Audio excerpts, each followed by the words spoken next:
The American Broadcasting Company, ABC.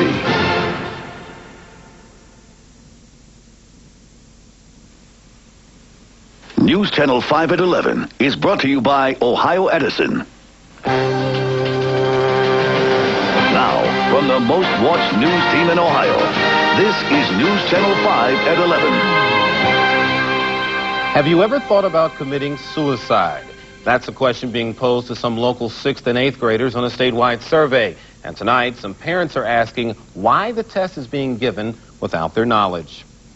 It's a survey being paid for by taxpayer dollars aimed at preventing children from using drugs and alcohol. Good evening. I'm Roosevelt Leftwich in for Ted Henry. And I'm Barbara Meek in for Lorna Barrett. This local school survey asked some fairly personal questions, which has some parents worried. News Channel 5's Jenny Dean is here to tell us about it. What's going on? Well, Barbara, the survey is part of the Safe and Drug-Free Schools program funded by state tax money and endorsed by Governor Voinovich. But because the survey involves sensitive material, which parents were not warned about, we thought we should look into it. So we went to Mayfield City School District, where the test was given, to find out what kind of dangerous habits are being formed by Ohio's 4th through 8th graders. It asked 6th graders if they've used cocaine and 4th graders if they've sniffed glue or gas. Do you know if 4th graders have answered yes to that question? Yes, I do. And I know they have. And he says that's the reason students are being asked sensitive questions about guns and drugs, to find out if they're forming bad habits the school can try to prevent, like the question of whether 6th graders have ever considered suicide. And we know that the incidence of suicide among young people is increasing. But whether suicide or drug use is increasing, some say parents should be told their children are taking these tests.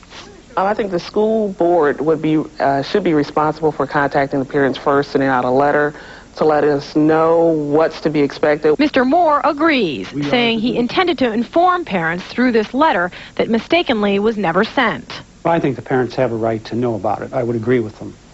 And I think they have a right to have their child not take part. Although her 4th grader has not yet taken the survey, this woman understands why such tests have become necessary. In this day and age, I don't think those questions are odd to be asked. I think because our society is just way out there, I don't think those are odd questions.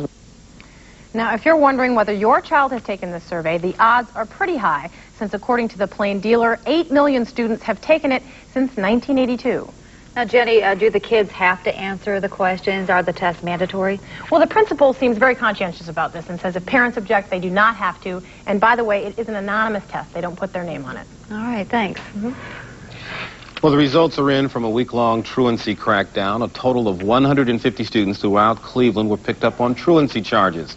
Court hearings for the parents and children start on Monday. Some officials believe that when students skip school, it often leads to criminal activity. He's a suspect in the 42-year-old Marilyn Shepard murder case, and today Richard Eberling finally submitted to a blood test. 66-year-old Eberling was Sam Shepard's window washer. DNA tests will be done to see if his blood matches that found at the murder scene. There's no word on when the results will be available. Well, he's facing sexual assault charges in one community, but police say he's suspected in a string of other attacks. Now, investigators say Noah Locke was arrested in Brecksville for sexually assaulting a woman outside of a restaurant. They're also trying to determine if Locke's responsible for a series of assaults stretching from Kent down to Oberlin. Now, women have been punched, grabbed, and even had human urine splashed in their faces. Police wonder if this woman was one of his victims. He, put his hand, on the left side of my face, tried to put, a rag over my face. And I turned away from him, and he still tried to do it, but then I started to scream. Now, several area police departments are now involved with this case. There's an ugly divorce battle going on in town, the one involving the Browns and the city. City Council is deciding whether to accept or reject the deal, and as News Channel 5's Kathy Davis reports, it's getting ugly.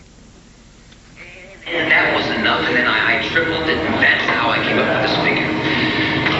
$490,633 approximately. I shall give you that in cash. It's not going to be easy. It's going to be harder than hell is what it is, but I'm going to do it. You just have to, redo, the house. As we saw in the War of the Roses, the pains of doing battle can be tough. There's a bunch of predators calling themselves the NFL. And we're being asked to cough up, shell out, and turn over. And none of us like it. City attorneys say the divorce decree, if you will, is a good one, and council should sign it.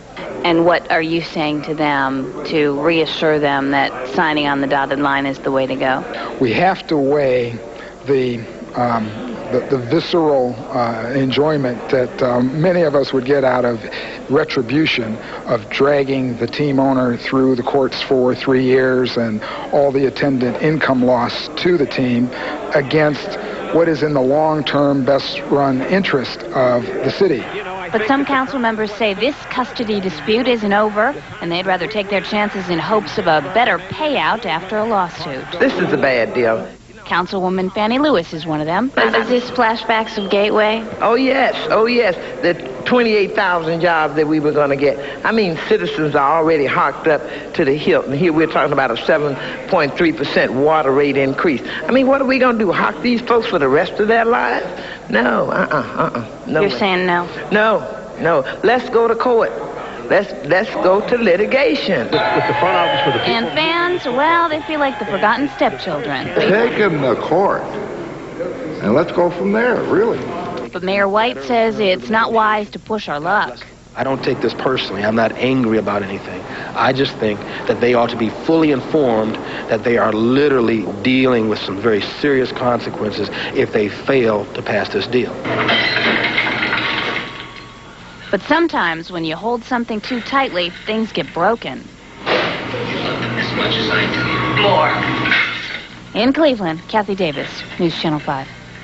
Now, if council doesn't pass the deal, it does have the legal authority to make the city take Modell to court. The hearings continue tomorrow. Well, that's one of the biggest fines ever levied on a professional baseball player, and a Cleveland church and other charities will benefit from it. Now, the Liberty Hill Baptist Church will receive part of a $50,000 fine levied against Albert Bell.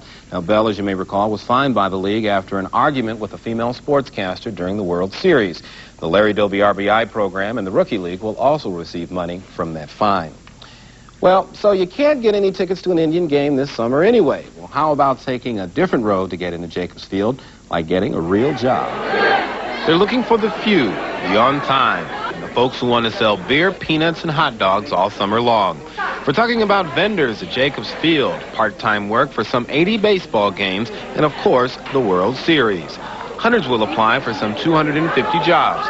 After all, it's kind of nice to get paid to watch baseball. The Indians did pretty good last season, and I never watched baseball, and I kind of got pumped up a little bit, so I want to see them do good again so I can get paid and watch the game also. If you are under the age of 18 and you do not have a parent or legal guardian, we do not need to see you today. To work at Jacobs Field, you have to first fill out an application and then be screened for drugs. You then have to be prepared to work and work hard if you get hired, because there are more applicants than jobs. After all, a lot of folks want to be a part of a winning team. The Indians have been a winning team since I've been here in Cleveland, so it's been easy. I've been in Detroit where the team isn't so easy, and it's much more difficult there. It certainly is. Well, if you missed your chance to go to today's job fair, don't worry, there will be another one held tomorrow. Our frosty morning air didn't stop a lot of people with generous hearts. GE employees made Harvest for Hunger their first order of business today. Bags and bags and more bags of food were donated to the annual drive. Employees at the Nela Park plant were happy to give. How important do you think this is? I think it's very important. There's some people out there that just they fall on hard times, and it's organizations like this, getting together like this, helps them out. It could be any one of us. You can help with the Harvest for Hunger food drive campaign. If you live in Cleveland, send checks to the address you see on your screen. And there's also an address here for Akron residents. New drug concerns, managing anger, and an everyday hero. Those stories are tonight's hometown headlines. In Stark County, narcotics officials are on the alert because of rumors that tattoos laced with LSD could be in the area. Agents say an internet message was picked up which talked about the so-called Blue Star LSD tattoos. So far, officials say there's been no trace of the items. In Lorain, some parents have been put on notice. If a teen is caught fighting at Lorain Middle School, a parent may have to join the child for detention. Actually, the parent and teen will both have to to take part in an anger management class. Officials say parents learn a lot from the class as well. And in Elyria, 12-year-old Jamil Reed is a hero, and he's been recognized in Washington. Jamil was honored by the American Red Cross as an everyday hero for saving a life with CPR. The young man used CPR to stop his best friend from choking. Jamil learned CPR in his school, and he thinks everyone should learn it. It's important because you wouldn't want your own friend just to sit there and watch him choke, so you're going to have to react and do something. So I think it's important for everybody to learn. By the way, the award ceremony kicked off National Red Cross Month. Sounds like a good kid. Well, straight ahead on News Channel 5 at 11.